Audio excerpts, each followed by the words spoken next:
The Buddha Taught by Walpola Rahula, read by Angus Cargill. Chapter 6. The Doctrine of No Soul, Anatta. What in general is suggested by soul, self, ego, or to use the Sanskrit expression Atman, is that in man there is a permanent, everlasting and absolute entity, which is the unchanging substance behind the changing phenomenal world. According to some religions, each individual has such a separate soul which is created by God, and which finally after death lives eternally either in hell or heaven, its destiny depending on the judgment of its creator. According to others, it goes through many lives till it is completely purified and becomes finally united with God or Brahman, universal soul or Atman, from which it originally emanated. This soul or self in man is the thinker of thoughts, feeler of sensations, and receiver of rewards and punishments for all its actions, good and bad. Such a conception is called the idea of self. Buddhism stands unique in the history of human thought in denying the existence of such a soul, self, or Atman. According to the teaching of the Buddha, the idea of self is an imaginary, false belief which has no corresponding reality, and it produces harmful thoughts of me and mine, selfish desire, craving, attachment, hatred, ill will, conceit, pride, egoism, and other defilements, impurities, and problems. It is the source of all the troubles in the world, from personal conflicts to wars between nations. In short, to this view can be traced all the evil in the world. Two ideas are psychologically deep-rooted in man: self-protection and self-preservation. For self-protection, man has created God, on whom he depends for his own protection, safety and security, just as a child depends on its parent. For self-preservation, man has conceived the idea of an immortal soul, or Atman, which will live eternally. In his ignorance, weakness, fear and desire, man needs these two things to console himself.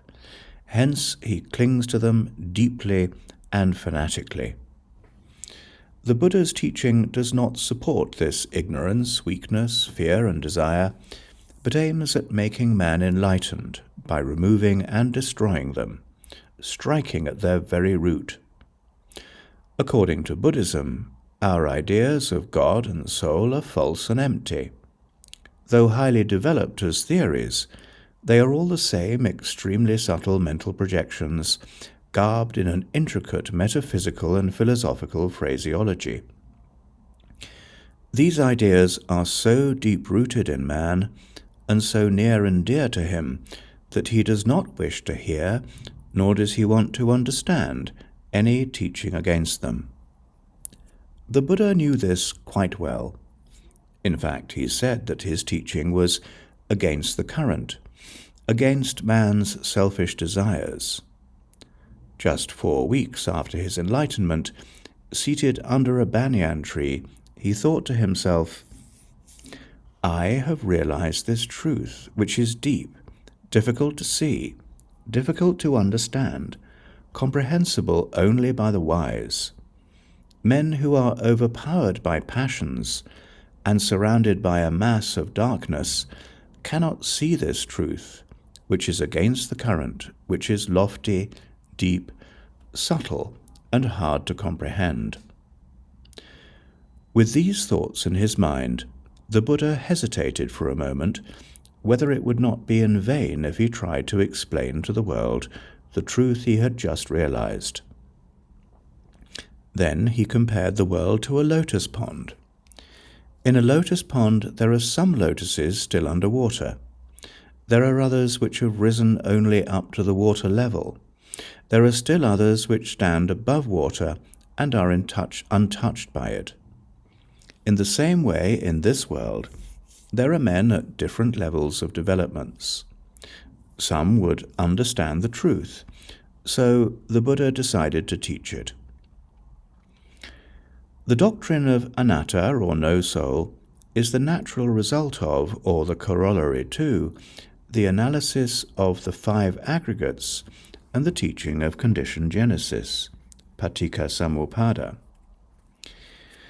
We have seen earlier, in the discussion of the first noble truth, dukkha, that what we call a being or an individual is composed of the five aggregates, and that when these are analyzed and examined, there is nothing behind them which can be taken as I, Atman or self, or any unchanging, abiding substance.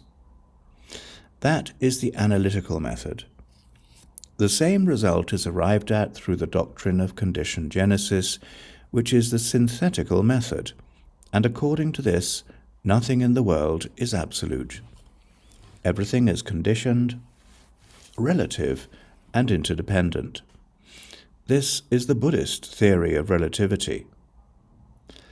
Before we go into the question of anatta proper, it is useful to have a brief idea of the conditioned genesis. The principle of this doctrine is given in a short formula of 4 lines. When this is, that is. Imas mim sati idam hoti. This arising, that arises. Imas upada idam upajati.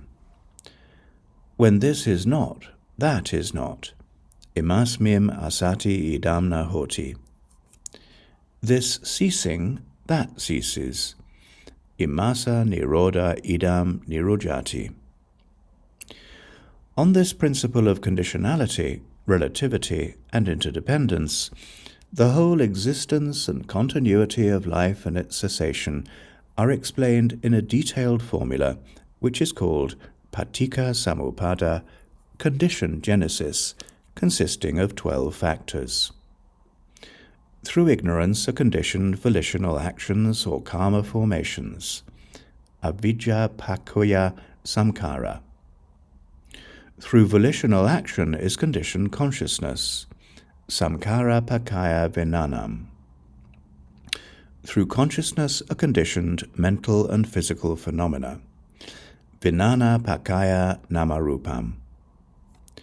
Through mental and physical phenomena are conditioned the 6 faculties, i.e., 5 physical sense organs and mind, namarupa pakkaya salayatanam. Through the 6 faculties is conditioned sensorial and mental contact, salayatana pakka paso. Through sensorial and mental contact is conditioned sensation, passa pakkaya vedana. Through sensation is conditioned desire, thirst, vedana pakkaya tana. Through desire, thirst is conditioned clinging, tana pakkaya upadaman. Through clinging is conditioned the process of becoming, upadana pakkaya bhavo. Through the process of becoming is conditioned birth, bhava pakkaya jati. Through birth are conditioned decay, death, lamentation, pain, etc., etc. Jati pakkaya jara maranam. This is how life arises, exists, and continues. If we take this formula in its reverse order, we come to the cessation of the process. Through the complete cessation of ignorance, volitional activities or karma formations cease. Through the cessation of volitional activities, consciousness ceases. Through the cessation of birth, decay, death, sorrow, etc. cease. It should be clearly remembered that each of these factors is conditioned, paticca samuppada, as well as conditioning, paticca samuppada. Therefore, they are all relative, interdependent, and interconnected, and nothing is absolute or independent. Hence, no first cause is accepted by Buddhism, as we have seen earlier. conditioned genesis should be considered as a circle and not as a chain. The question of free will has occupied an important place in Western thought and philosophy. But according to conditioned genesis, this question does not and cannot arise in Buddhist philosophy. If the whole of existence is relative, conditioned, and interdependent, how can will alone be free? Will, like any other thought, is conditioned. So-called freedom itself is conditioned and relative. Such a conditioned and relative free will is not denied. There can be nothing absolutely free, physical or mental, as everything is interdependent and relative. If free will implies a will independent of conditions, independent of cause and effect, such a thing does not exist. How can a will, or anything for that matter, arise without conditions, away from cause and effect, when the whole of existence is conditioned and relative, and is within the law of cause and effect? Here again, the idea of free will is basically connected with the ideas of God, soul, justice, reward, and punishment. Not only is so-called free will not free, but even the very idea of free will is not free from conditions.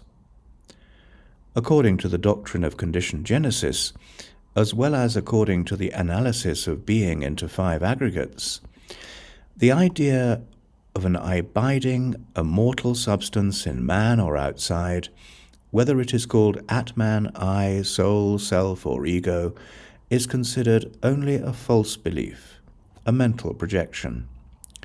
This is Buddhist doctrine of anatta, no soul or no self. In order to avoid a confusion, it should be mentioned here that there are 2 kinds of truths: conventional truth, sammutisaka, Sanskrit sambertisacca, and ultimate truth, paramatasaka, Sanskrit paramatasacca.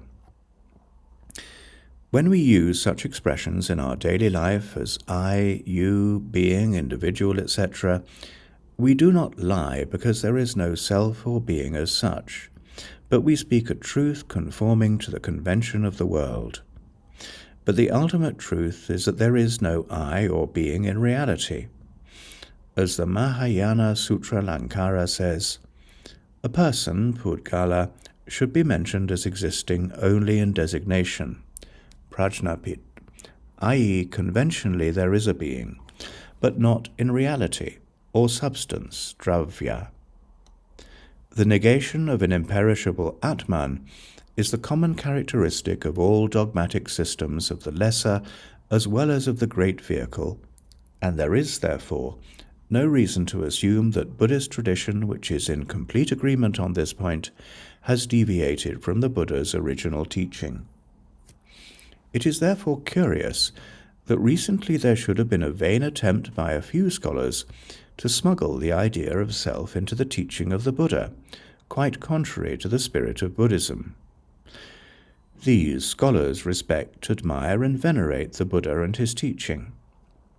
They look up to Buddhism, but they cannot imagine that the Buddha, whom they consider the most clear and profound thinker, could have denied the existence of an Atman or self which they need so much. They unconsciously seek the support of the Buddha for this need for eternal existence, of course not in a petty individual self with small s, but in the big self with a capital S. It is better to say frankly that one believes in an Atman or self, or one may even say that the Buddha was totally wrong in denying the existence of an Atman. But certainly it will not do for anyone to try to introduce into Buddhism an idea which the Buddha never accepted, as far as we can see from the extant original texts. Religions which believe in God and soul make no secret of these 2 ideas. On the contrary, they proclaim them constantly and repeatedly in the most eloquent terms. If the Buddha had accepted these 2 ideas, so important in all religions, he certainly would have declared them publicly, as he had spoken about other things, and would not have left them hidden to be discovered only 25 centuries after his death. People become nervous at the idea that through the Buddha's teaching of anatta, the self they imagine they have is going to be destroyed. The Buddha was not unaware of this. A bhikkhu once asked him, "Sir, is there a case where one is tormented when something permanent within oneself is not found?" "Yes, bhikkhu, there is," answered the Buddha. "A man has the following view. The universe is that Atman. I shall be that after death, permanent, abiding, everlasting, unchanging, and I shall exist as for eternity."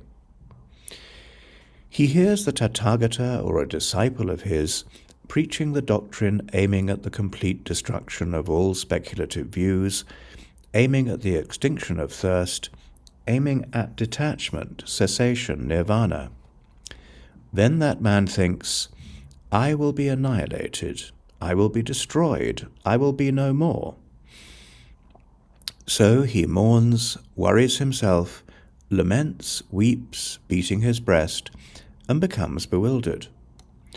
Thus, O bhikkhu, there is a case where one is tormented when something permanent within oneself is not found. Elsewhere, the Buddha says, "O bhikkhus, this idea that I may not be, I may not have, is frightening to the uninstructed worldling." Those who want to find a self in Buddhism argue as follows. It is true that the Buddha analyzes being into matter, sensation, perception, mental formations, and consciousness, and says that none of these things is self. But he does not say that there is no self at all in man or anywhere else apart from these aggregates. This position is untenable for two reasons. One is that, according to the Buddha's teaching, a being is composed only of these 5 aggregates and nothing more. Nowhere has he said that there was anything more than these 5 aggregates in a being. The second reason is that the Buddha denied categorically in unequivocal terms, in more than one place, the existence of Atman, soul, self, or ego within man or without, or anywhere else in the universe. Let us take some examples. In the Dhammapada there are 3 verses extremely important and essential in the Buddha's teaching. They are numbers 5, 6, and 7 of chapter 20, or verses 277, 278, 279. The first 2 verses say, "All conditioned things are impermanent, sabbe samkara anicca, and all conditioned things are dukkha, sabbe samkara dukkha." The third verse says, "All dhammas are without self, sabbe dhamma anatta." Here it should be carefully observed that in the first 2 verses the word samkara, conditioned things, is used, but in its place in the third verse the word dhamma is used. Why didn't the third verse use the word samkara, conditioned things, as the previous 2 verses, and why did it use the term dhamma instead? Here lies the crux of the whole matter. The term samkara denotes the 5 aggregates, all conditioned, interdependent, relative thing and states, both physical and mental. If the third verse said, "All samkara, conditioned things, are without self," then one might think that, although conditioned things are without self, yet there may be a self outside conditioned things, outside the 5 aggregates. It is in order to avoid misunderstanding that the term Dhamma is used in the third verse. The term Dhamma is much wider than Samkara. There is no term in Buddhist terminology wider than Dhamma. It includes not only the conditioned things and states, but also the non-conditioned, the absolute, nirvana. there is nothing in the universe or outside, good or bad, conditioned or non-conditioned, relative or absolute, which is not included in this term. Therefore, it is quite clear that, according to this statement, all dhammas are without self, there is no self, no Atman, not only in the five aggregates, but nowhere else too outside them or apart from them. This means, according to the Theravada teaching, that there is no self either in the individual, Pudgala, or in dhammas. The Mahayana Buddhist philosophy maintains exactly the same position, without the slightest difference on this point, putting emphasis on Dhamma Nairatmya as well as on Pudgala Nairatmya. In the Alagada Sutra of the Majjhima Nikaya, addressing his disciples, the Buddha said, "O bhikkhus, accept a soul theory, Attavada, in the acceptance of which there would not arise grief, lamentation, suffering, distress, and tribulation. But do you see, O bhikkhus, such a soul theory in the acceptance of which there would not arise grief, lamentation, suffering, distress, and tribulation?" "Certainly not, sir." "Good, O bhikkhus. I too, O bhikkhus, do not see a soul theory in the acceptance of which there would not arise grief, lamentation, suffering, distress, and tribulation." If there had been any soul theory which the Buddha had accepted, he would certainly have explained it here, because he asked the bhikkhus to accept that soul theory which did not produce suffering. But in the Buddha's view, there is no such soul theory, and any soul theory, whatever it may be, however subtle and sublime, is false and imaginary, creating all kinds of problems, producing in its train grief, lamentation, suffering, distress, tribulation, and trouble. Continuing the discourse, the Buddha said in the same sutta, "O bhikkhus, when neither self nor anything pertaining to self can truly and really be found, this speculative view, the universe is that Atman, soul, I shall be that after death, permanent, abiding, everlasting, unchanging, and I shall exist as such for eternity, is it not wholly and completely foolish?" Here the Buddha explicitly states that an Atman or soul or self is nowhere to be found in reality, and it is foolish to believe that there is such a thing. Those who seek a self in the Buddha's teaching quote a few examples which they first translate wrongly and then misinterpret. One of them is the well-known line "Atta hi atano nato" from the Dhammapada, 12.4 or verse 160, which is translated as "Self is the lord of self," and then interpreted to mean that the big self is the lord of the small self. First of all, this translation is incorrect. Atta here does not mean self in the sense of soul. In Pali, the word atta is generally used as a reflexive or indefinite pronoun, except in a few cases where it specifically and philosophically refers to the soul theory, as we have seen above.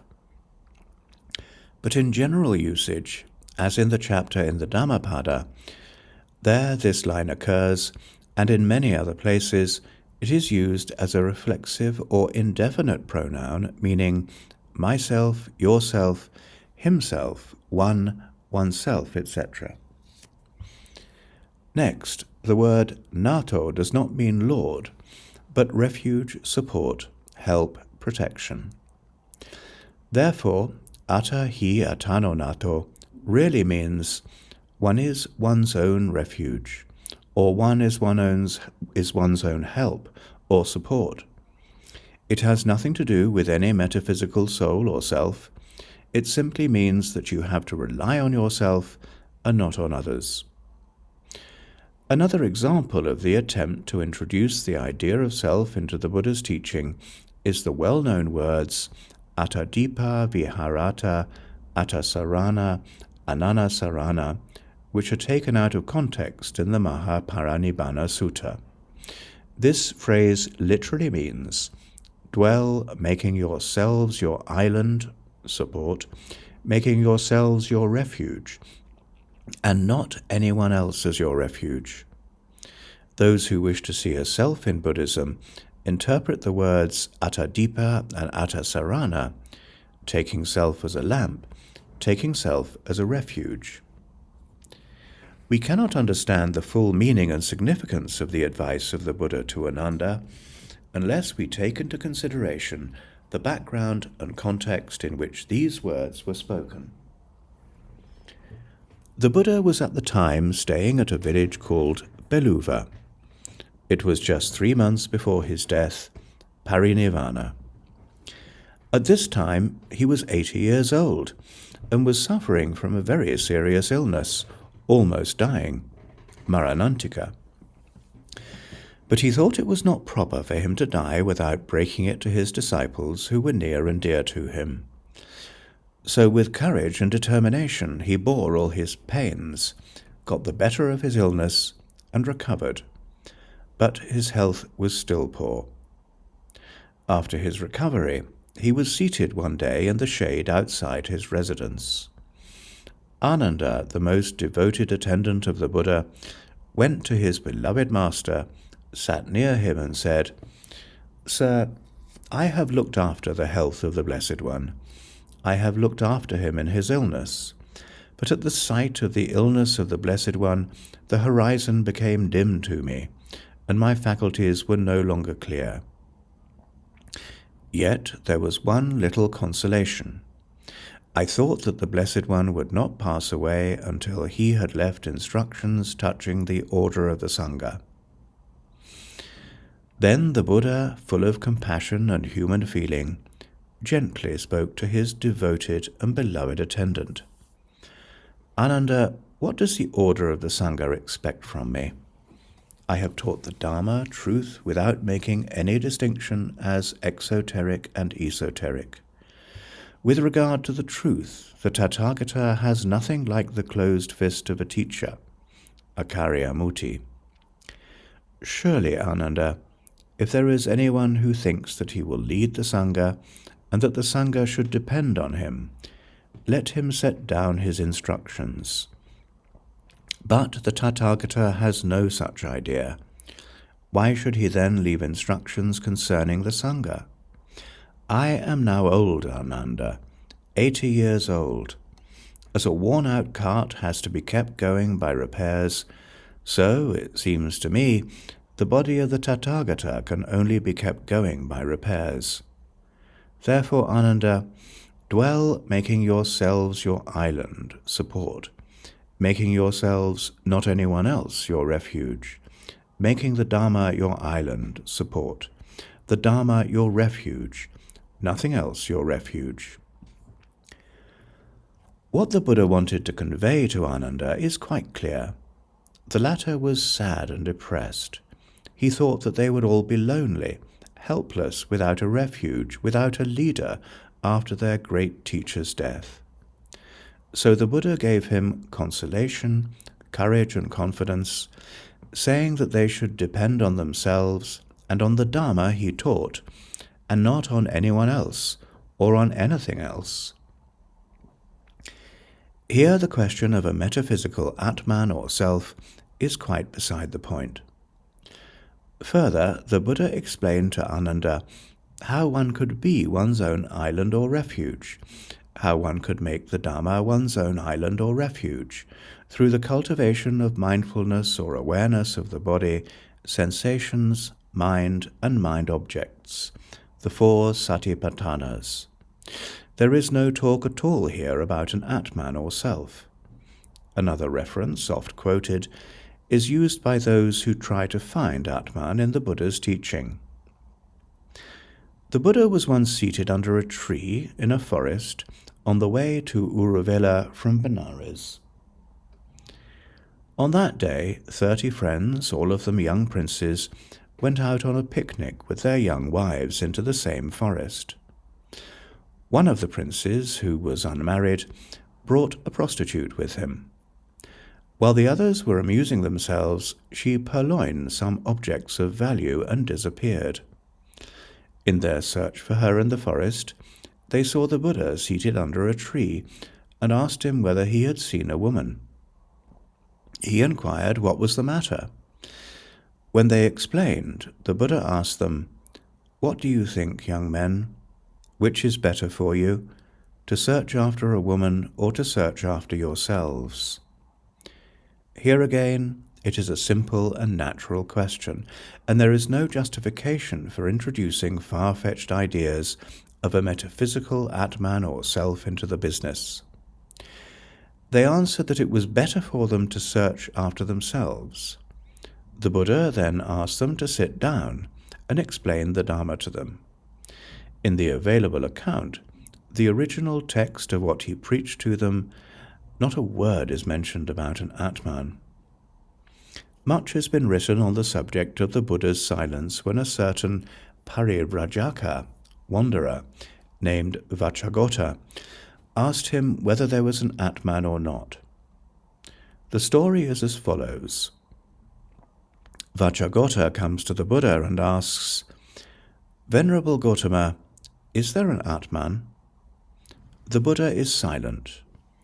Vacchagotta gets up and goes away. After the parivrajaka had left, Ananda asked the Buddha why he did not answer Vacchagotta's question. The Buddha explains his position. Ananda, when asked by Vacchagotta the wanderer, "Is there a self?" If I had answered, "There is a self," then, Ananda, that would be siding with those recluses and Brahmins who hold the eternalist theory, Sasatavada. And, Ananda, when asked by the wanderer, "Is there no self?" if I had answered, "There is no self," then that would be siding with those recluses and Brahmanas who hold the annihilationist theory, Uchadavada. Again, Ananda, when asked by Vacchagotta, "Is there a self?" if I had answered, "There is a self," would that be in accordance with my knowledge that all dharmas are without self? Surely not, sir. And again, Ananda, when asked by the wanderer, "Is there no self?" if I had answered, "There is no self," then that would have been a greater confusion to the already confused Vacchagotta. For he would have thought, "Formerly indeed I had an Atman, but now I haven't got one." It should now be quite clear why the Buddha was silent, but it will be still clearer if we take into consideration the whole background and the way the Buddha treated questions and questioners, which is altogether ignored by those who discuss this problem. The Buddha was not a computing machine giving answers to whatever questions were put to him by anyone at all without any consideration. He was a practical teacher, full of compassion and wisdom. He did not answer questions to show his knowledge and intelligence, but to help the questioner on the way to realization. He always spoke to people bearing in mind their standard of development, their tendencies, their mental makeup, their character, their capacity to understand a particular question. According to the Buddha, there are 4 ways of treating questions. 1. Some should be answered directly. 2. Others should be answered by way of analyzing them. 3. Yet others should be answered by counter-questions.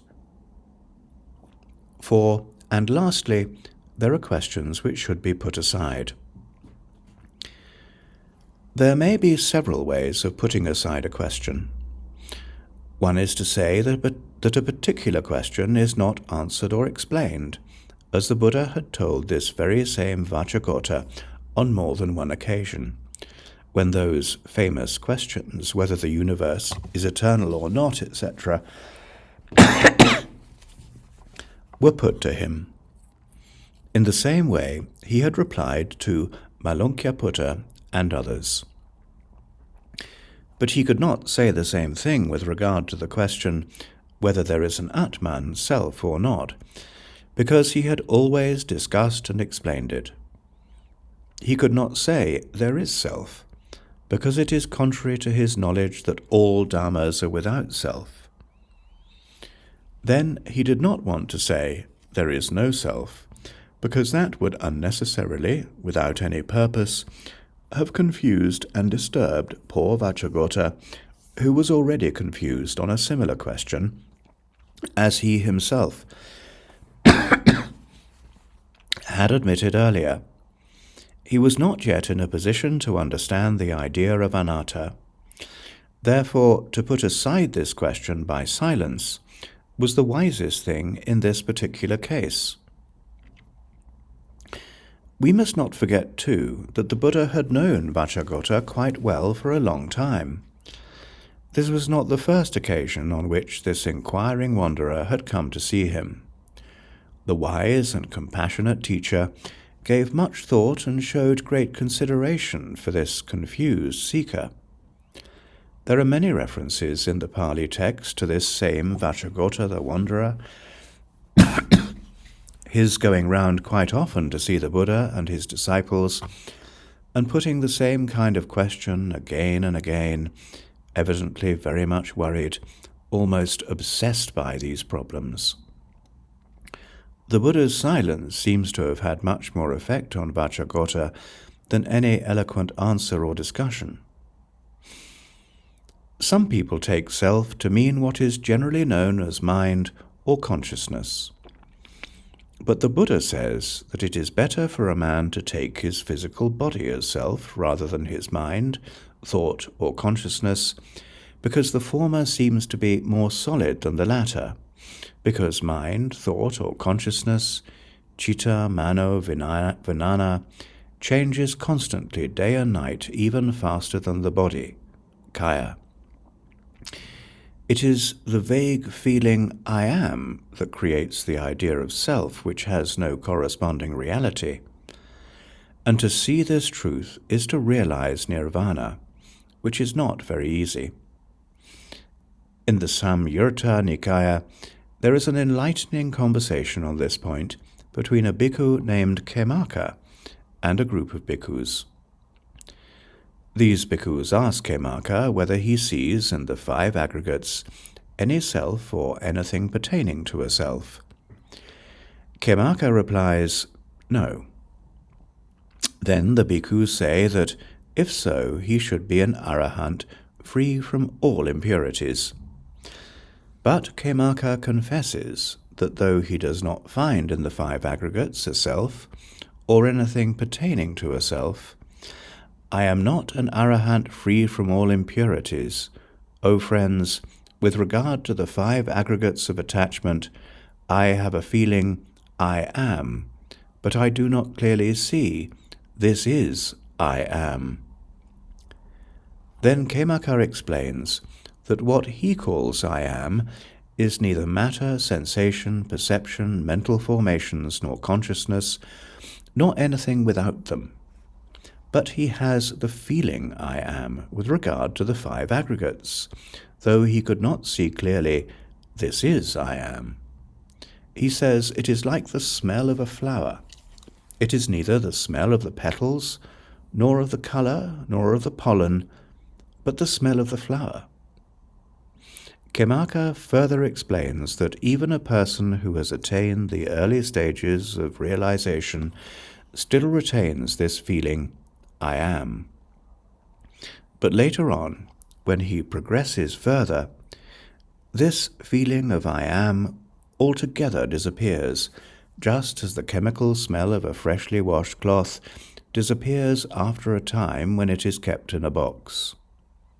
This discussion was so useful and enlightening to them that at the end of it the text says, all of them, including Khemaka himself, became arahants free from all impurities, thus finally getting rid of I am.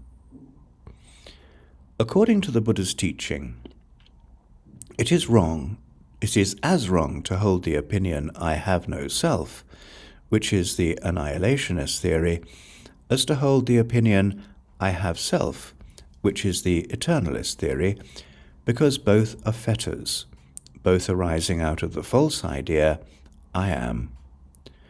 The correct position with regard to the question of anatta is not to take hold of any opinions or views, but to try to see things objectively as they are, without mental projections, to see that what we call I or being is only a combination of physical and mental aggregates, which are working together interdependently in flux of momentary change within the law of cause and effect, and that there is nothing permanent, everlasting, unchanging, and eternal in the whole of existence. Here naturally a question arises. If there is no Atman or self, who gets the results of karma, actions? No one can answer this question better than the Buddha himself. When this question was raised by a bhikkhu, the Buddha said, I have taught you, O bhikkhus, to see conditionality everywhere in all things. The Buddha's teaching on anatta, no soul or no self, should not be considered as negative or annihilistic. Like nirvana, it is truth, reality, and reality cannot be negative. It is the false belief in a non-existing imaginary self that is negative. The teaching on anatta dispels the darkness of false beliefs and produces the light of wisdom. It is not negative. As a Sangha very aptly says, there is the fact of no selfness, nairatmya stita. Chapter 7. Meditation of Mental Culture, Bhavana. The Buddha said, O bhikkhus, there are two kinds of illness. What are those two? Physical illness and mental illness. There seem to be people who enjoy freedom from physical illness even for a year or two, even for 100 years or more. But, O bhikkhus, rare in this world are those who enjoy freedom from mental illness even for one moment, except those who are free from mental defilements, i.e., except arahants. The Buddha's teaching, particularly his way of meditation, aims at producing a state of perfect mental health, equilibrium, and tranquility. It is unfortunate that hardly any other section of the Buddha's teaching is so much misunderstood as meditation, both by Buddhists and non-Buddhists. The moment the word meditation is mentioned, one thinks of an escape from the daily activities of life, assuming a particular posture like a statue in some cave or cell in a monastery, in some remote place cut off from society, and musing on, or being absorbed in, some kind of mystic or mysterious thought or trance. True Buddhist meditation deteriorated and degenerated into a kind of ritual or ceremony, almost technical in its routine. Most people are interested in meditation or yoga in order to gain some spiritual or mystic powers like the third eye, which others do not possess. There was some time ago a Buddhist nun in India who was trying to develop a power to see through her ears, while she was still in the possession of the power of perfect eyesight. This kind of idea is nothing but spiritual perversion. It is always a question of desire, thirst for power.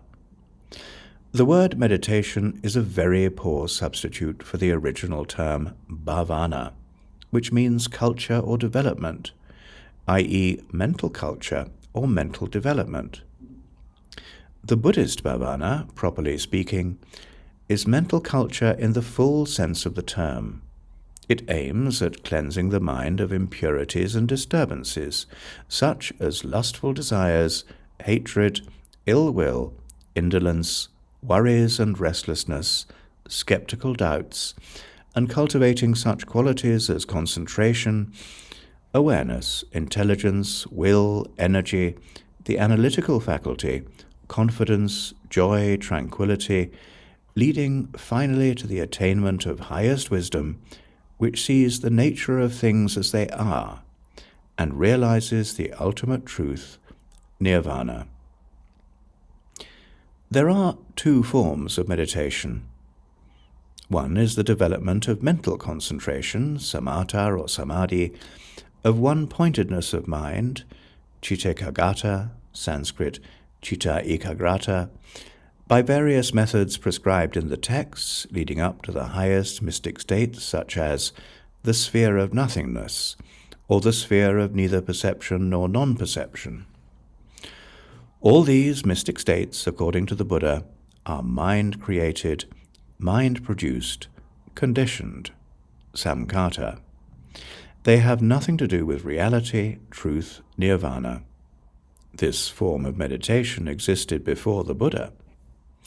Hence, it is not purely Buddhist, but it is not excluded from the field of Buddhist meditation. However, it is not essential for the realization of nirvana. The Buddha himself, before his enlightenment, studied these yogic practices under different teachers and attained to the highest mystic states. But he was not satisfied with them because they did not give complete liberation. They did not give insight into the ultimate reality. He considered these mystic states only as happy living in this existence, Dita Dhamma Sukha Vihara, or peaceful living, Samta Vihara, and nothing more. He therefore discovered the other form of meditation, known as vipassana, Sanskrit vipassana or vidarsana, insight into the nature of things leading to the complete liberation of mind, to the realization of the ultimate truth, nirvana. This is essentially Buddhist meditation, Buddhist mental culture. It is an analytical method based on mindfulness, awareness, vigilance, observation. It is impossible to do justice to such a vast subject in a few pages. However, an attempt is made here to give a very brief and rough idea of the true Buddhist meditation, mental culture, or mental development in a practical way. The most important discourse ever given by the Buddha on mental development, meditation, is called the Satipatthana Sutta, the setting up of mindfulness, number 22 of the Digha Nikaya, or number 10 of the Majjhima Nikaya. This discourse is so highly venerated in tradition that it is regularly recited not only in Buddhist monasteries, but also in Buddhist homes with members of the family sitting round and listening with deep devotion. Very often, bhikkhus recite this sutta by the bedside of a dying man to purify his last thoughts. The ways of meditation given in this discourse are not cut off from life, nor do they avoid life. On the contrary, they are all connected with our life, our daily activities, our sorrows and joys, our words and thoughts, our moral and intellectual occupations. The discourse is divided into 4 main sections. The first section deals with our body, kaya. The second with our feelings and sensations, vedana. The third with the mind, citta, and the fourth with various moral and intellectual subjects, dhamma. It should be clearly borne in mind that whatever the form of meditation may be, the essential thing is mindfulness or awareness, sati, attention or observation, anupassana. One of the most well-known, popular and practical examples of meditation connected with the body is called the mindfulness or awareness of in and out breathing, anapanasati. It is for this meditation only that a particular and definite posture is prescribed in this text. For other forms of meditation given in this sutta, you may sit, stand, walk, or lie down as you like. But for cultivating mindfulness of in and out breathing, one should sit, according to the text, cross-legged, keeping the body erect and the mindfulness alert. But sitting cross-legged is not practical and easy for people of all countries, particularly for Westerners. Therefore, those who find it difficult to sit cross-legged may sit on a chair, keeping the body erect and mindfulness alert. It is very necessary for this exercise that the meditator should sit erect but not stiff, his hands placed comfortably on his lap. Thus seated, you may close your eyes, or you may gaze at the tip of your nose, as it may be convenient to you. You breathe in and out all day and night, but you are never mindful of it.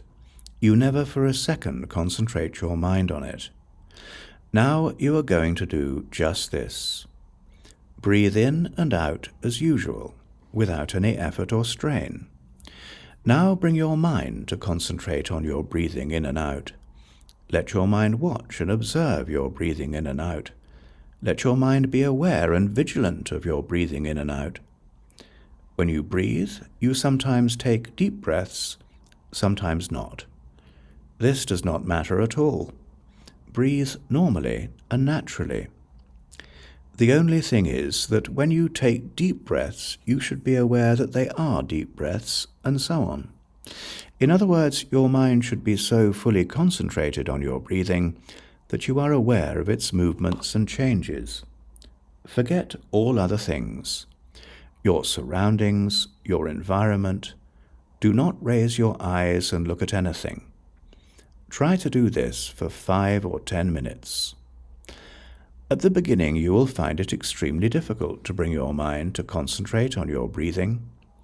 You will be astonished how your mind runs away. It does not stay. You begin to think of various things. You hear sounds outside. Your mind is disturbed and distracted. You may be dismayed and disappointed, but if you continue to practice this exercise twice daily, morning and evening, for about 5 or 10 minutes at a time, you will gradually, by and by, begin to concentrate your mind on your breathing. After a certain period, you will experience just that split second when your mind is fully concentrated on your breathing, when you will not hear even sounds nearby, when no external world exists for you. This slight moment is such a tremendous experience for you, full of joy, happiness, and tranquility, that you would like to continue it, but still you cannot. Yet if you go on practicing this regularly, you may repeat the experience again and again for longer and longer periods. That is the moment when you lose yourself completely in your mindfulness of breathing. As long as you are conscious of yourself, you can never concentrate on anything. This exercise of mindfulness of breathing, which is one of the simplest and easiest practices, is meant to develop concentration leading up to very high mystic attainments, dhyana. Besides, the power of concentration is essential for any kind of deep understanding, penetration, insight into the nature of things, including the realization of nirvana. Apart from all this exercise on breathing gives you immediate results. It is good for your physical health, for relaxation, sound sleep, and for efficiency in your daily work. It makes you calm and tranquil.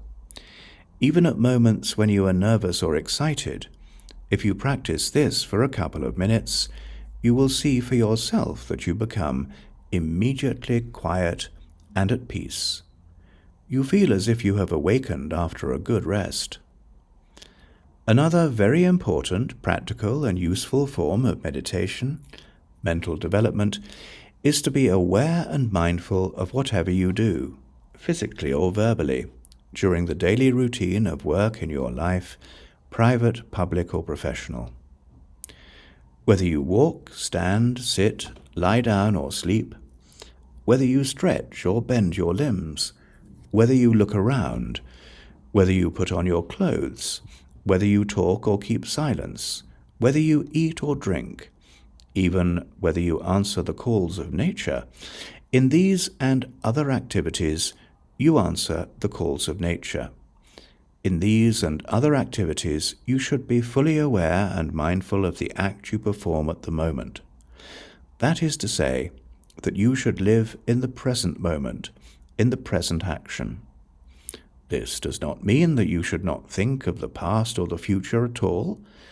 On the contrary, you think of them in relation to the present moment, the present action, when and where it is relevant.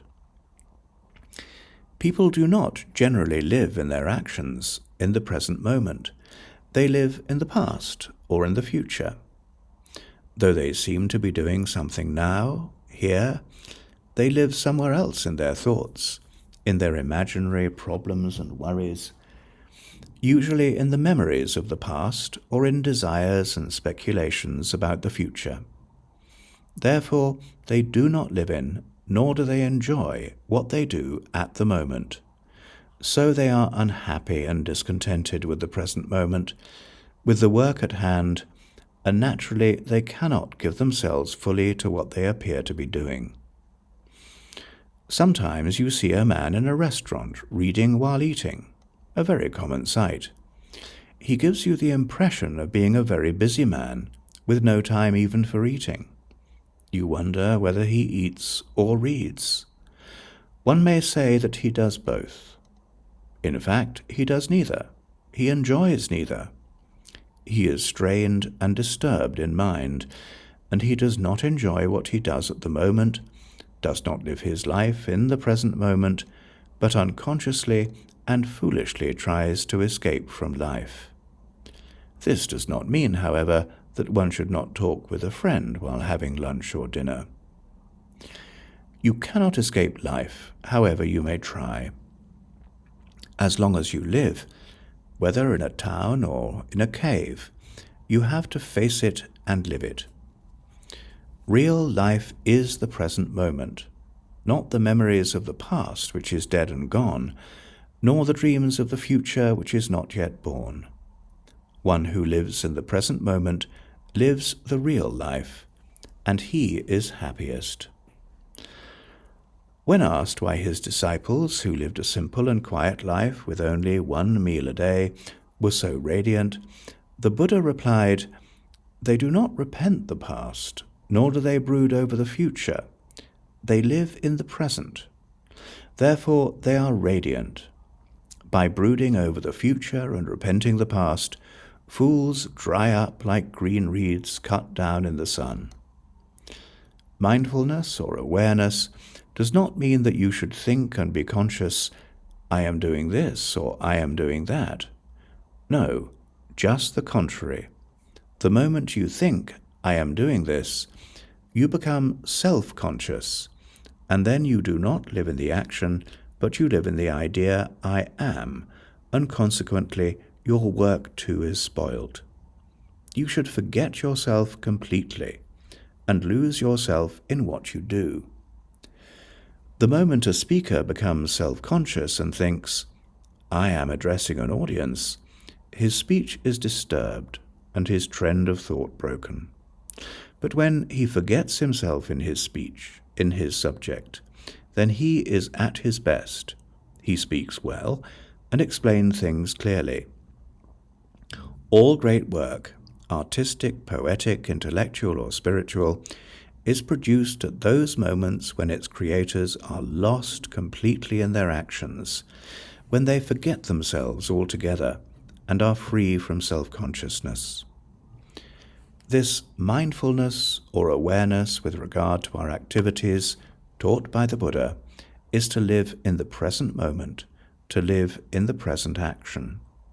This is also the Zen way, which is based primarily on this teaching. Here, in this form of meditation, you haven't got to perform any particular action in order to develop mindfulness, but you have only to be mindful and aware of what you may do. You haven't got to spend 1 second of your precious time on this particular meditation. You have only to cultivate mindfulness and awareness always, day and night, with regard to all activities in your usual daily life. These 2 forms of meditation, discussed above, are connected with our body. Then there is a way of practicing mental development, meditation, with regard to all our sensations or feelings, whether happy, unhappy, or neutral. Let us take only one example. You experience an unhappy, sorrowful sensation.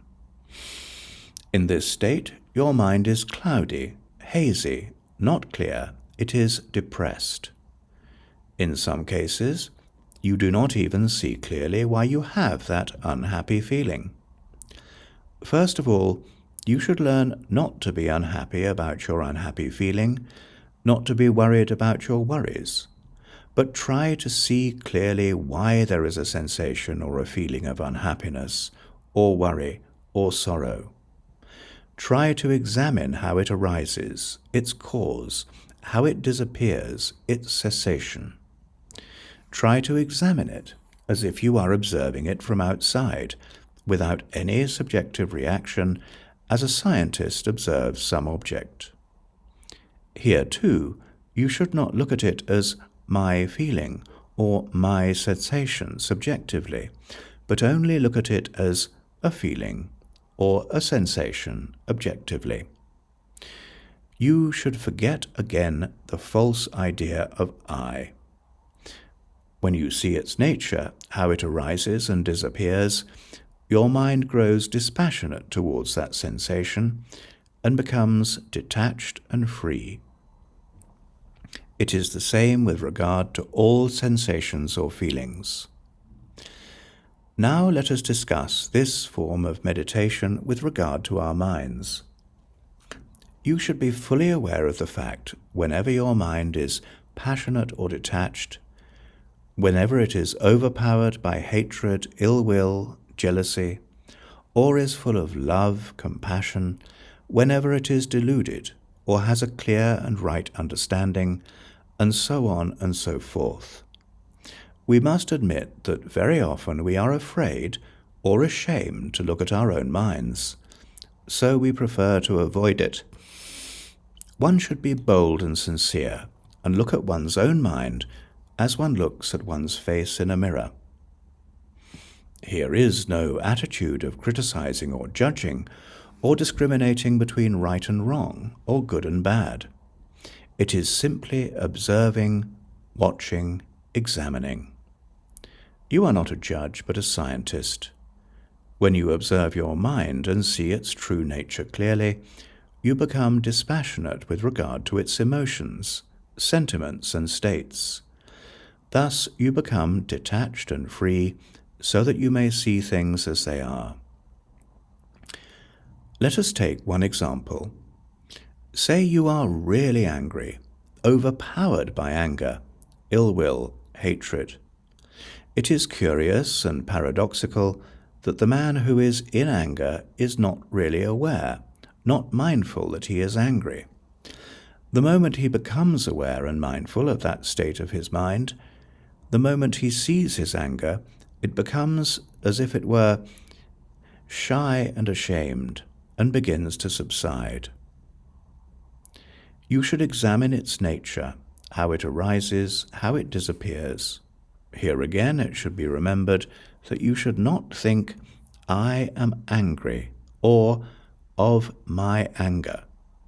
You should only be aware and mindful of the state of an angry mind.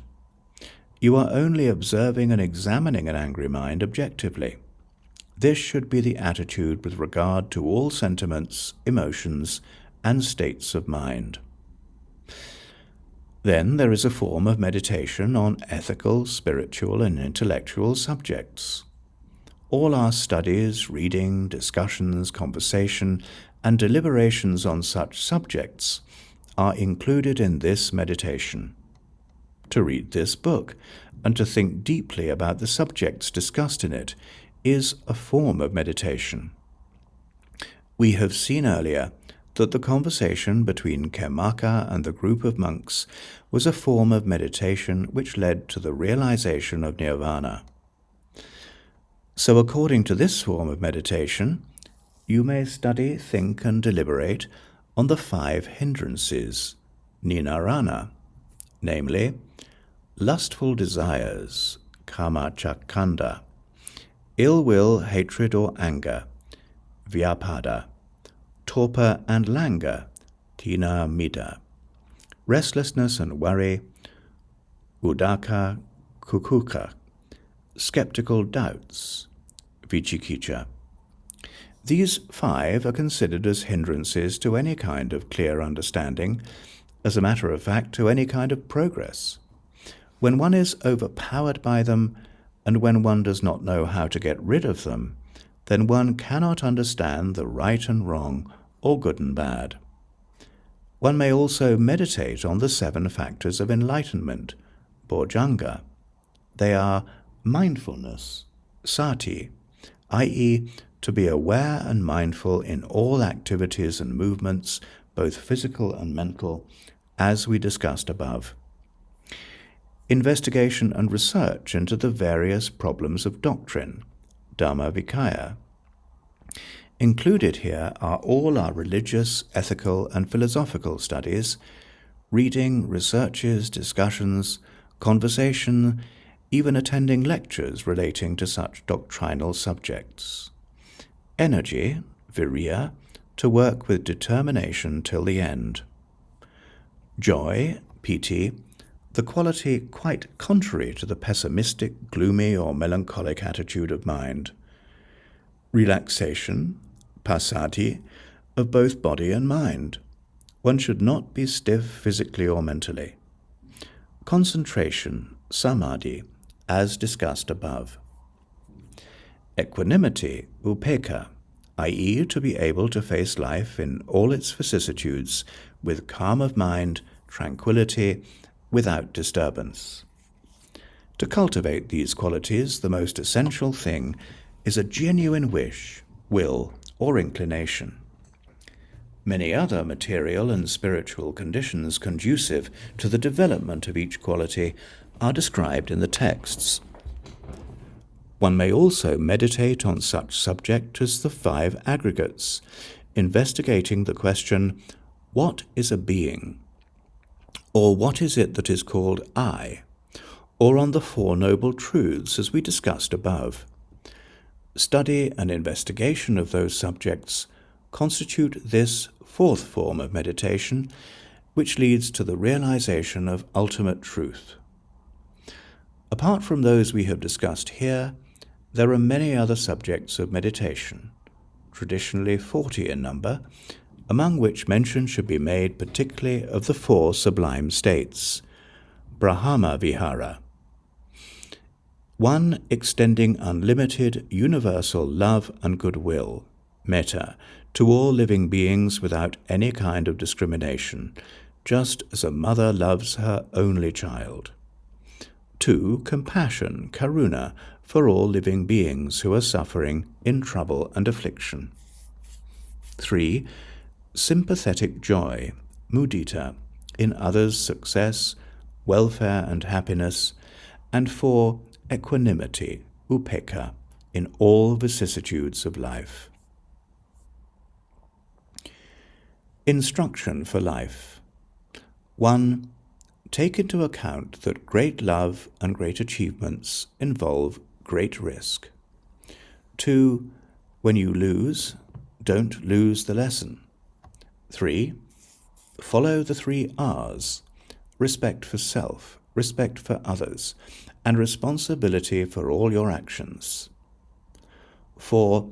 Remember that not getting what you want is sometimes a wonderful stroke of luck. 5. Learn the rules so you know how to break them properly. 6. Don't let a little dispute injure a great friendship. 7. When you realize you've made a mistake, take immediate steps to correct it. 8. Spend some time alone every day. 9. Open your arms to change, but don't let go of your values. 10. Remember that silence is sometimes the best answer.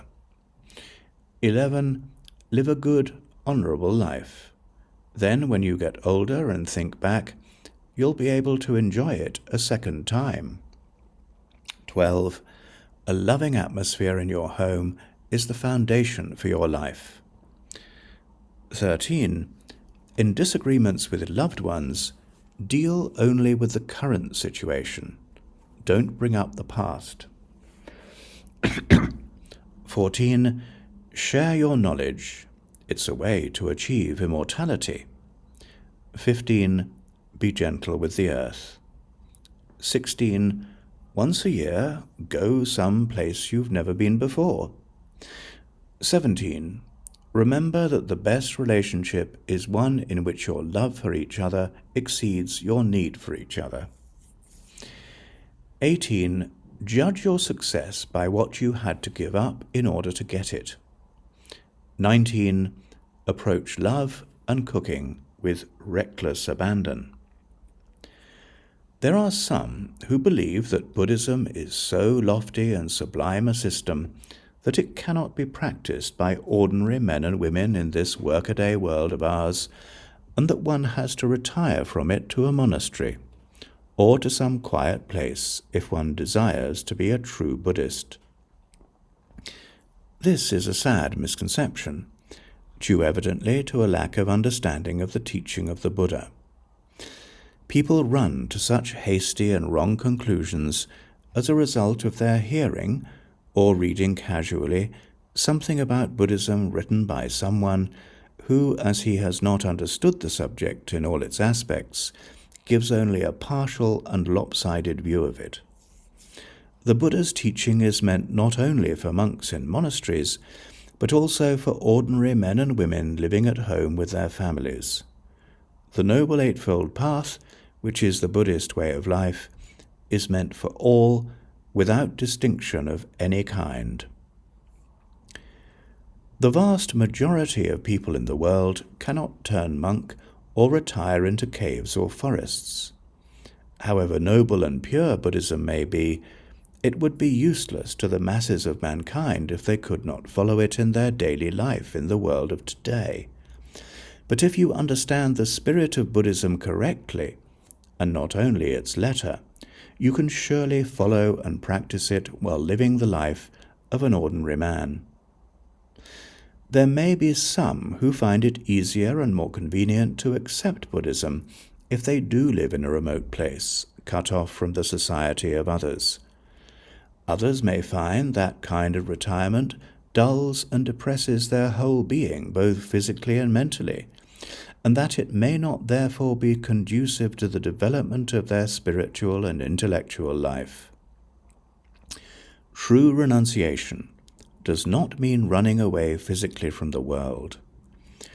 Sariputta, the chief disciple of the Buddha, said that one man might live in a forest devoting himself to ascetic practices, but might be full of impure thoughts and defilements.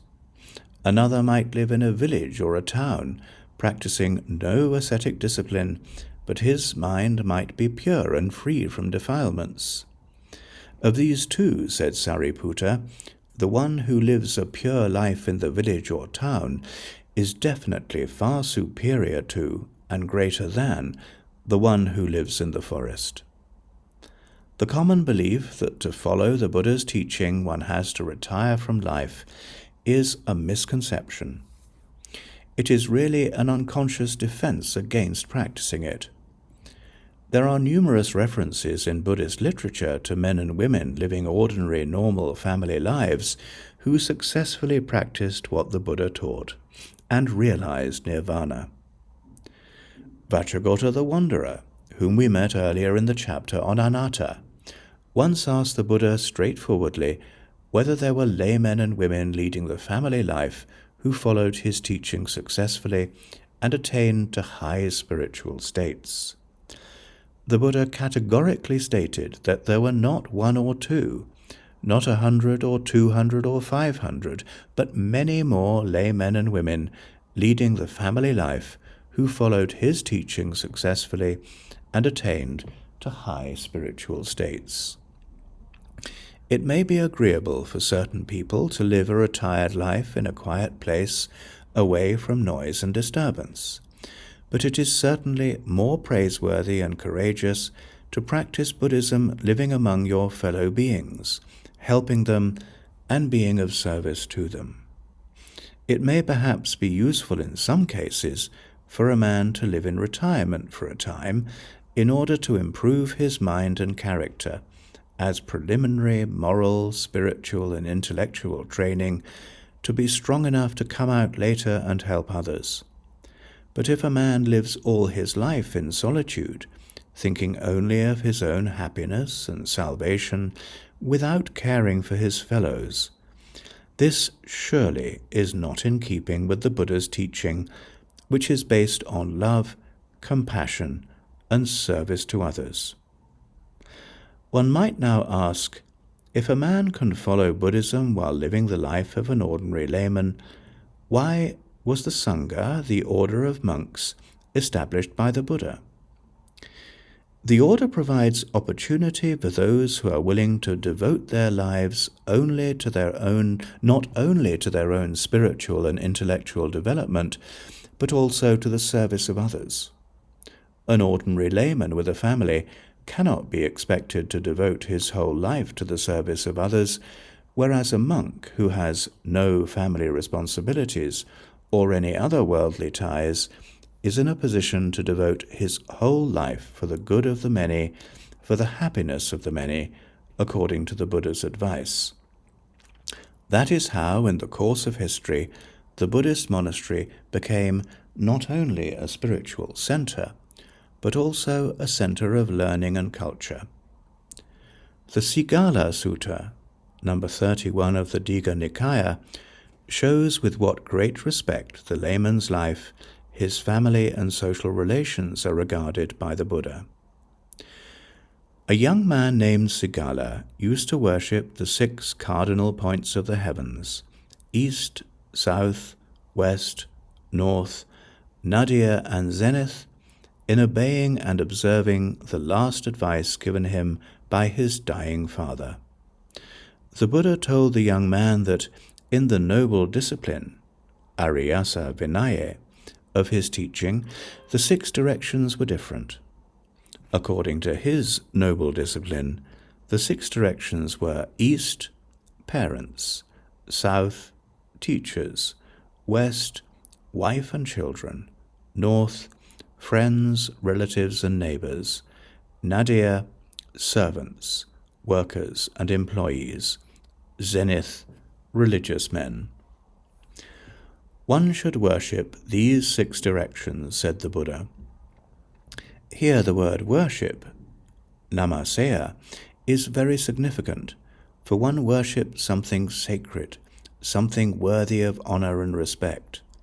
These 6 family and social groups mentioned above are treated in Buddhism as sacred, worthy of respect and worship.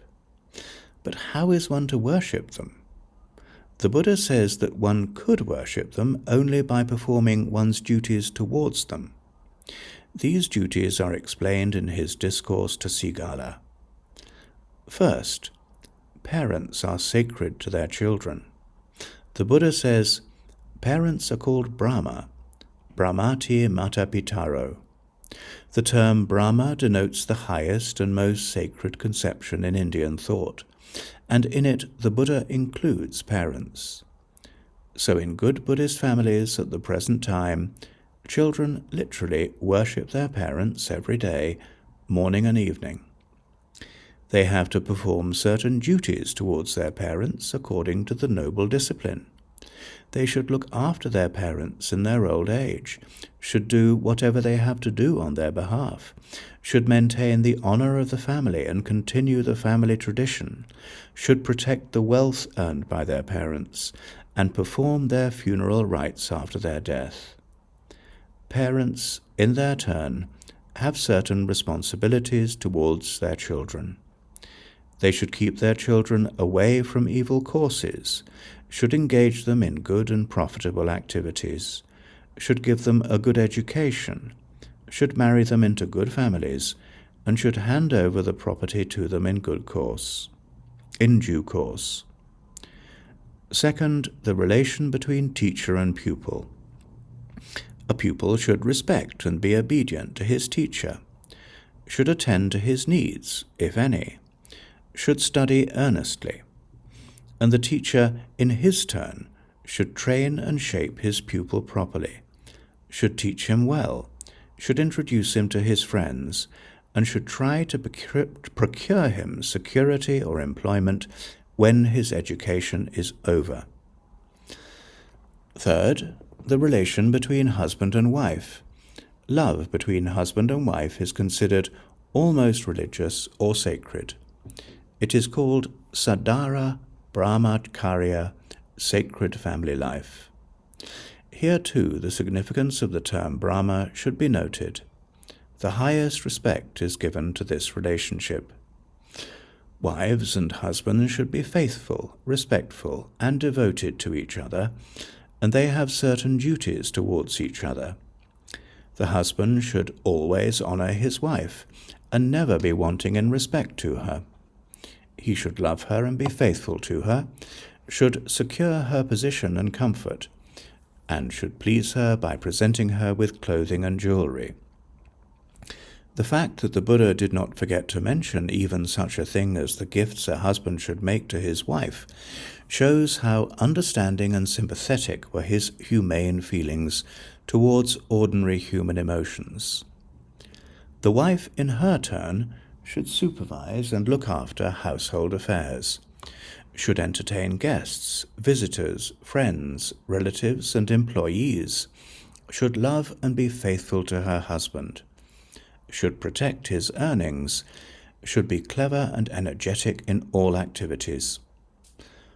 Fourth, the relation between friends, relatives, and neighbors. They should be hospitable and charitable to one another, should speak pleasantly and agreeably, should work for each other's welfare, should be on equal terms with one another, should not quarrel among themselves, should help each other in need, and should not forsake each other in need, and should not forsake each other in difficulty. Fifth, the relation between master and servant.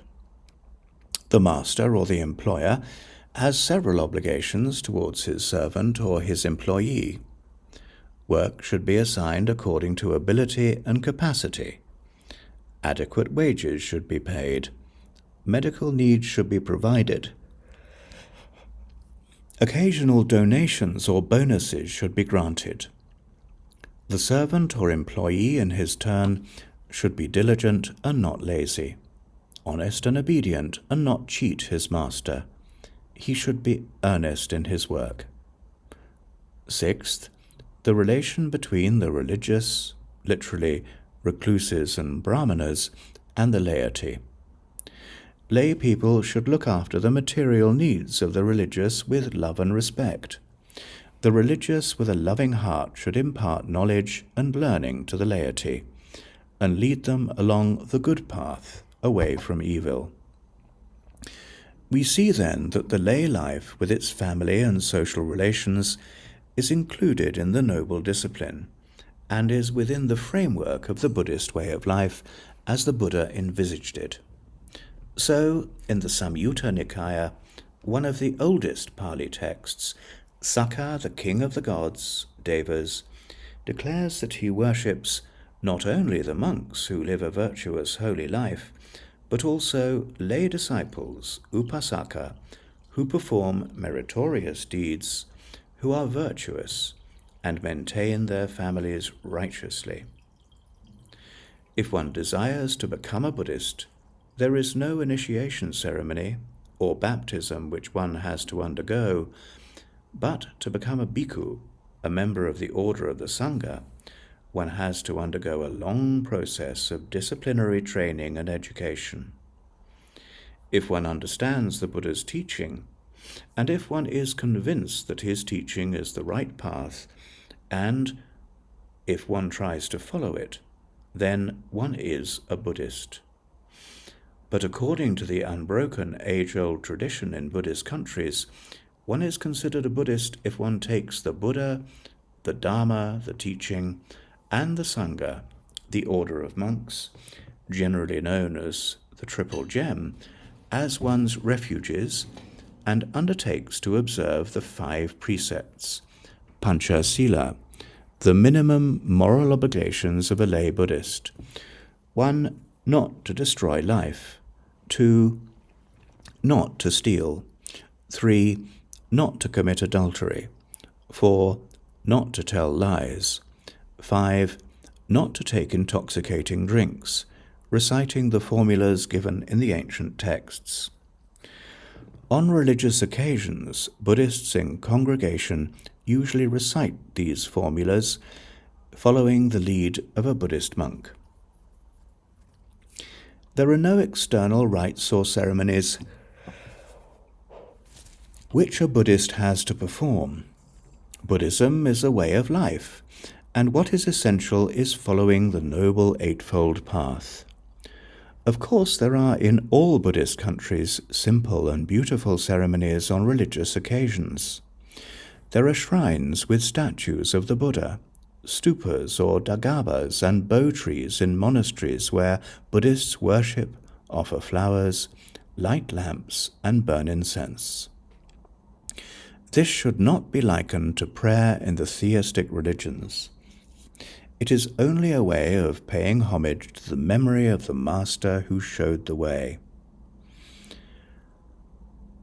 These traditional observances, though inessential, have their value in satisfying the religious emotions and needs of those who are less advanced intellectually and spiritually, and helping them gradually along the path. Those who think that Buddhism is interested only in lofty ideals, high moral and philosophical thought, and that it ignores the social and economic welfare of people, are wrong. The Buddha was interested in the happiness of men. To him, happiness was not possible without leading a pure life based on moral and spiritual principles. But he knew that leading such a life was hard in unfavorable material and social conditions. Buddhism does not consider material welfare as an end in itself. It is only a means to an end, a higher and nobler end. But it is a means which is indispensable in achieving a higher purpose for man's happiness. So Buddhism recognizes the need of certain minimum material conditions favorable to spiritual success, even that of a monk engaged in meditation in some solitary place. The Buddha did not take life out of the context of its social and economic background. He looked at it as a whole, in all its social, economic, and political aspects. His teachings on ethical, spiritual, and philosophical problems are fairly well known. But little is known, particularly in the West, about his teaching on social, economic, and political matters. Yet there are numerous discourses dealing with these scattered throughout the ancient Buddhist texts. Let us take only a few examples.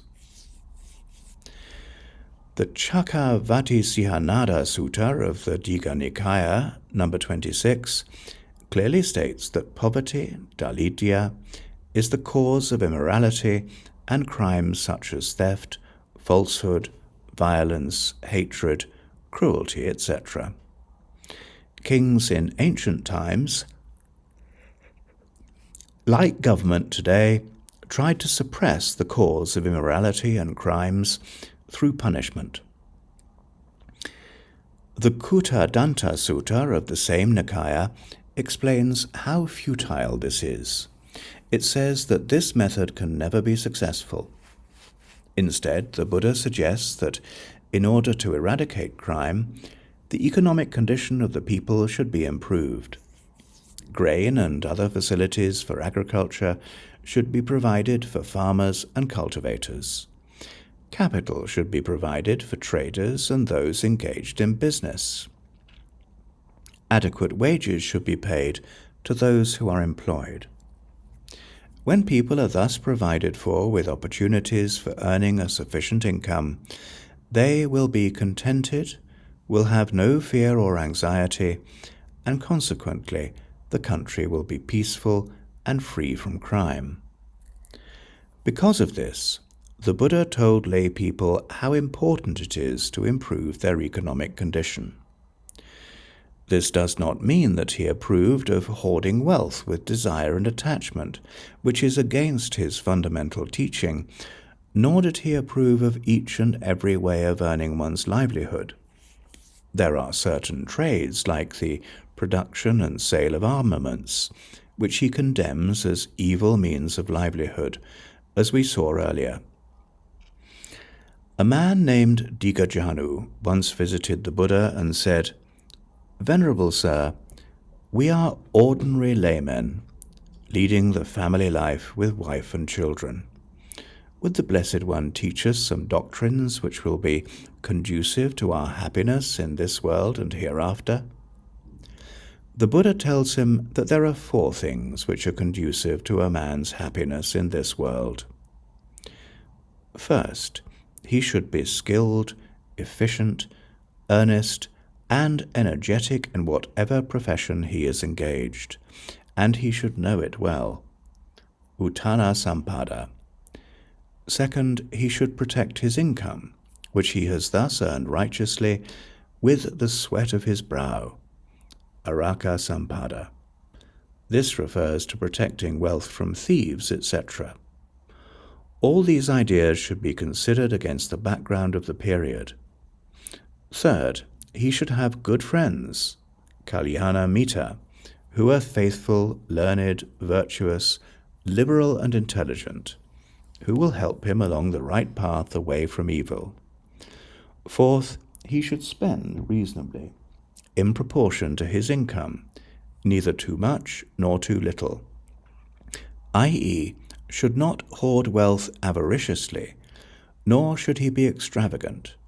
In other words, he should live within his means, samajjivikata.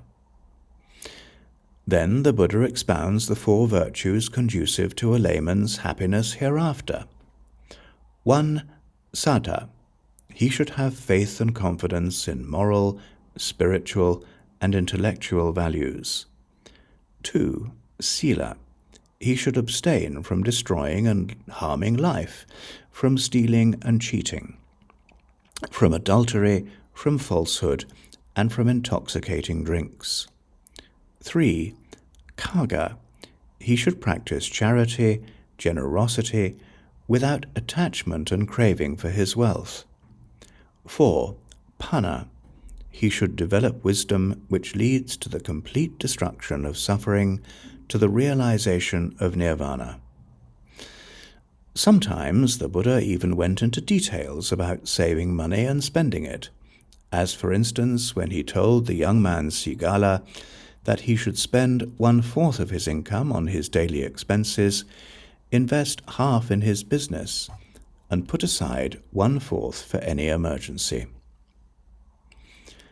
Once the Buddha told Anathapindika, the great banker, one of his most devoted lay disciples who founded for him the celebrated Jetavana monastery at Savatthi, that a layman who leads an ordinary family life has 4 kinds of happiness.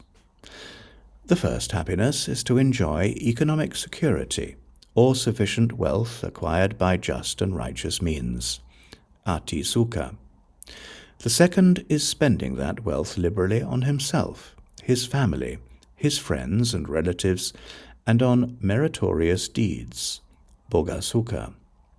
The third to be free from debts, anana sukha.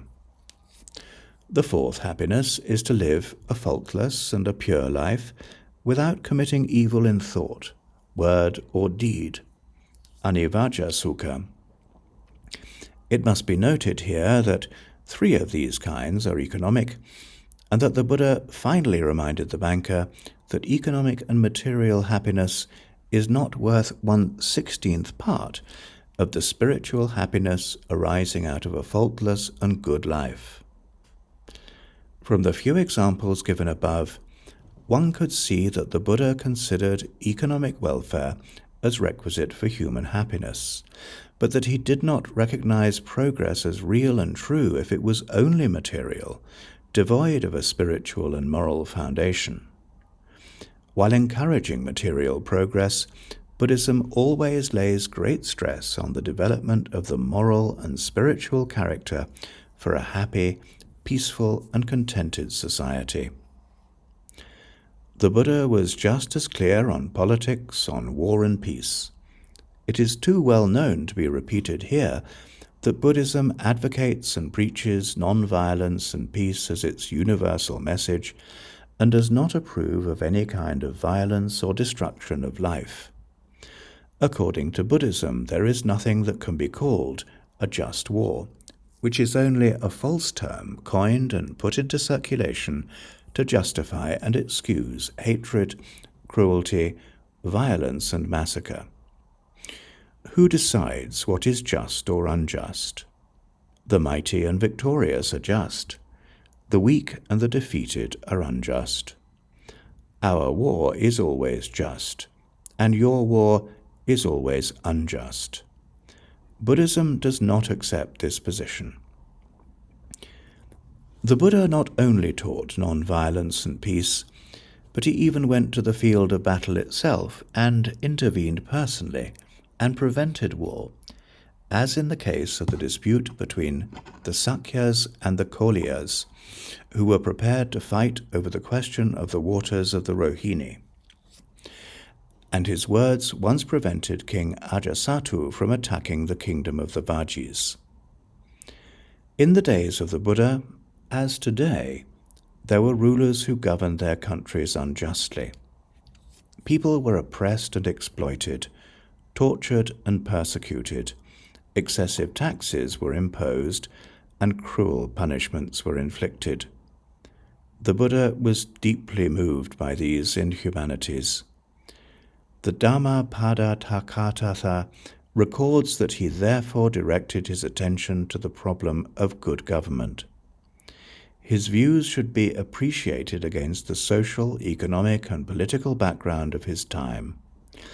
He had shown how a whole country could become corrupt, degenerate, and unhappy when the heads of its government, that is, the king, the ministers, and administrative officers, become corrupt and unjust.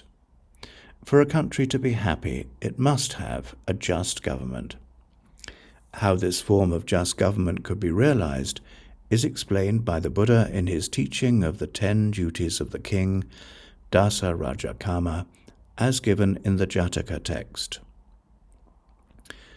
Of course, the term king, Raja of old, should be replaced today by the term government. The 10 duties of the king, therefore, apply today to all those who constitute the government, such as the head of the state, ministers, political leaders, legislative and administrative officers, etc. The first of the 10 duties of the king is liberality, generosity, charity, dana. The ruler should not have craving and attachment to wealth and property, but should give it away for the welfare of the people. Second, a high moral character, sila. He should never destroy life, cheat, steal and exploit others, commit adultery, utter falsehood, and take intoxicating drinks. That is, he must, at least, observe the 5 precepts of the layman. Third, sacrificing everything for the good of the people, parikaga, he must be prepared to give up all personal comfort and fame, and even his life, in the interests of the people. Fourth, honesty and integrity, ajava. He must be free from fear or favor in the discharge of his duties, must be sincere in his intentions, and must not deceive the public. Fifth, kindness and gentleness, madhava. He must possess a genial temperament. Sixth, austerity in habits. he must lead a simple life and should not indulge in a life of luxury. He must have self-control. 7th, freedom from hatred, ill will, enmity, akhoda. He should bear no grudge against anybody. 8th, non-violence, avihimsa, which means not only that he should harm nobody, but also that he should try to promote peace by avoiding and preventing war, and everything which involves violence and destruction of life. 9th, patience, forbearance, tolerance and understanding, khanti.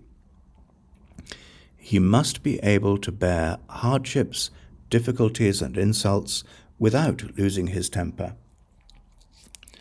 10th, non-opposition, non-obstruction, aviroda, that is to say that he should not oppose the will of the people, should not obstruct any measures that are conducive to the welfare of the people. In other words, he should rule in harmony with his people. If a country is ruled by men endowed with such qualities, it is needless to say that that country must be happy. But this was not a utopia, for there were kings in the past like Ashoka of India who had established kingdoms based on these ideas. The world today lives in constant fear, suspicion, and tension. Science has produced weapons which are capable of unimaginable destruction. Brandishing these new instruments of death, great powers threaten and challenge one another, boasting shamelessly that one could cause more destruction and misery in the world than the other. They have gone along this path of madness to such a point that now, if they take one more step forward in that direction, the result will be nothing but mutual annihilation along with the total destruction of humanity. Human beings, in fear of the situation they have themselves created, want to find a way out and seek some kind of solution. But there is none, except that held out by the Buddha. His message of non-violence and peace, of love and compassion, of tolerance and understanding, of truth and wisdom, of respect and regard for all life, of freedom from selfishness, hatred and violence. The Buddha says, "Never by hatred is hatred appeased, but it is appeased by kindness. This is an eternal truth." One should win anger through kindness, wickedness through goodness, selfishness through charity, and falsehood through truthfulness. There can be no peace or happiness for man as long as he desires and thirsts after conquering and subjugating his neighbor. As the Buddha says, "The victor breeds hatred, and the defeated lies down in misery. He who renounces both victory and defeat is happy and peaceful. The only conquest that brings peace and happiness is self-conquest. One may conquer millions in battle, but he who conquers himself, only one, is the greatest of conquerors." You will say this is all very beautiful, noble and sublime, but impractical. Is it practical to hate one another, to kill one another, to live in eternal fear and suspicion like wild animals in a jungle? Is this more practical and comfortable? Was hatred ever appeased by hatred? Was evil ever won over by evil? But there are examples, at least in individual cases, where hatred is appeased by love and kindness, and evil won over by goodness. You will say that this may be true, practicable in individual cases, but that it never works in national and international affairs.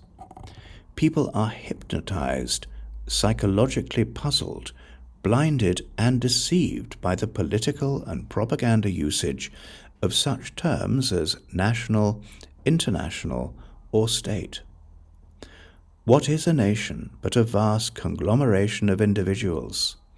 A nation or a state does not act. It is the individual who acts. What the individual thinks and does is what the nation or the state thinks and does. What is applicable to the individual is applicable to the nation or the state. If hatred can be appeased by love and kindness on the individual scale, surely it can be realized on the national and international scale too.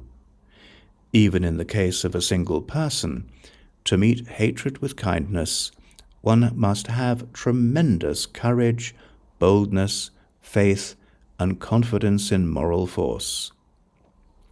May it not be even more so with regard to international affairs? If by the expression "not practical" you mean not easy, you are right. Definitely it is not easy. Yet it should be tried. You may say it is risky trying it. Surely it cannot be more risky than trying a nuclear war. It is consolation and inspiration to think today that at least there was one great ruler, well known in history, who had the courage, the confidence, and the vision to apply this teaching of non-violence, peace, and love to the administration of a vast empire in both internal and external affairs. Ashoka, the great Buddhist emperor of India, 3rd century BC, the beloved of the gods, as he was called. At first, he followed the example of his father, Bindusara, and grandfather, Chandragupta, and wished to complete the conquest of the Indian peninsula. He invaded and conquered Kalinga and annexed it. Many hundreds of thousands were killed, wounded, tortured, and taken prisoner in this war. But later, when he became a Buddhist, he was completely changed and transformed by the Buddha's teaching. In one of his famous edicts inscribed on rock edict as it is now called, the original of which one may read even today, referring to the conquest of Kalinga, the emperor publicly expressed his repentance and said how extremely painful it was for him to think of that carnage. He publicly declared that he would never draw his sword again for any conquest, but that he wishes all living beings non-violence, self considered the chief conquest by the beloved of the gods, Ashoka, namely the conquest by piety, Dhamma Vijaya. Not only did he renounce war himself, he expressed his desire that my sons and grandsons will not think of a new conquest as worth achieving. Let them think of that conquest only, which is the conquest by piety. That is good for this world and the world beyond. This is the only example in the history of mankind of a victorious conqueror at the zenith of his power, still possessing the strength to continue his territorial conquests, yet renouncing war and violence and turning to peace and non-violence. Here is a lesson for the world today. The ruler of an empire publicly turned his back on war and violence and embraced the message of peace and non-violence. There is no historical evidence to show that any neighboring king took advantage of Ashoka's piety to attack him militarily, or that there was any revolt or rebellion within his empire during his lifetime. On the contrary, there was peace throughout the land, and even countries outside his empire seem to have accepted his benign leadership. To talk of maintaining peace through the balance of power or through the threat of nuclear deterrence is foolish. The might of armaments can only produce fear and not peace. It is impossible that there can be genuine and lasting peace through fear. Through fear can come only hatred, ill will, and hostility, suppressed perhaps for the time being only, but ready to erupt and become violent at any moment. True and genuine peace can prevail only in an atmosphere of metta, amity, free from fear, suspicion, and danger. Buddhism aims at creating a society where the ruinous struggle for power is renounced, where calm and peace prevail away from conquest and defeat, where the persecution of the innocent is vehemently denounced, where one who conquers oneself is more respected than those who conquer millions by military and economic warfare, where hatred is conquered by kindness and evil by goodness, where enmity, jealousy, ill will and greed not to infect men's minds, where compassion is the driving force of action, where all, including the least of living things, are treated with fairness, consideration, and love, where life in peace and harmony, in a world of material contentment, is directed towards the highest and noblest aim, the realization of the ultimate truth, nirvana.